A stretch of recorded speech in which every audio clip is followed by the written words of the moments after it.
Prediction is trajectory. I'm not guessing the future, but I'm watching the patterns already in motion. 10 years just means what happens when today compounds. 3 visible shifts already happening. Attention is becoming the scarce resource.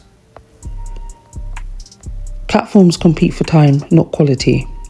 Short-form autoplay infinite scroll dominates. People feel mentally busy but cognitively empty. And this is just leading to more fragmented thinking, less tolerance for depth. Calm becomes a luxury, and focus becomes a status marker.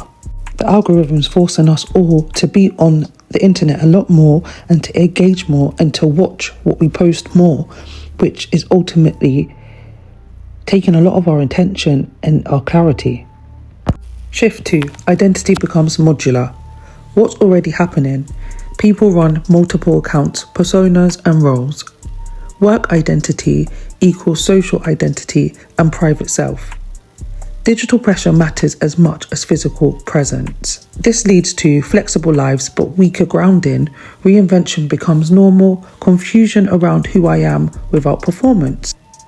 This isn't about people being fake, but ultimately the internet forces us to have this perception, this persona, like we are being authentic when really we are performing. Identity has something that's become assembled, edited and paused, and not so much just showing up as ourselves. As much as we think we're creating a calm life on the digital sphere, our actual lives are chaos. Because of social media, we're not living the lives we actually should or want to be living or our real purpose, and it's causing confusion. This is leading to fragments in the mind ultimately, because you have to think we have many different avatars and alters on the internet, and we're trying to maintain them whilst have a clarity life in real life. Systems replace intuition. What's already happening? Algorithms suggest what to watch, eat, buy, and the date. Metrics decide productivity, health, worth. People outsource judgment to systems. And where does this lead us to? Efficiency, yes, it rises up, but the self-trust really lowers. A quiet anxiety when systems are absent, and that can really affect us.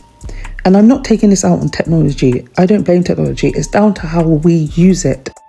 So as much as it can be beneficial and help us to navigate the world better, it can also take away our own understanding of the world and our own intuition and impact to make choices for ourselves.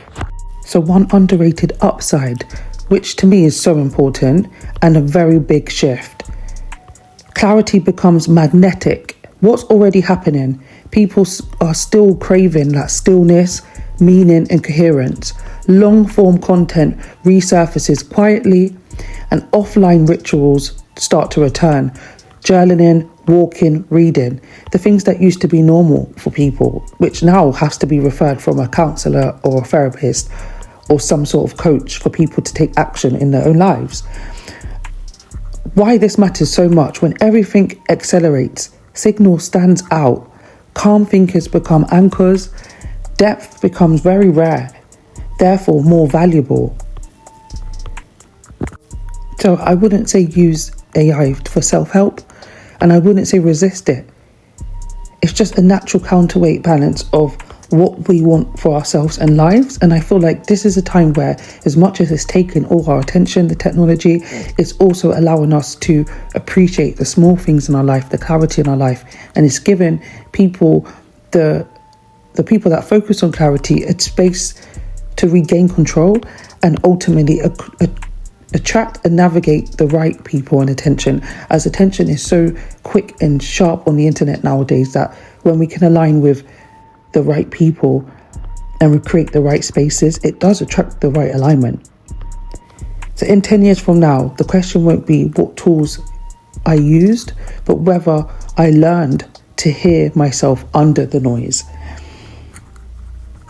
And I feel like this is so important for us to learn and look at how we use technology and how we're able to still enjoy the small things offline.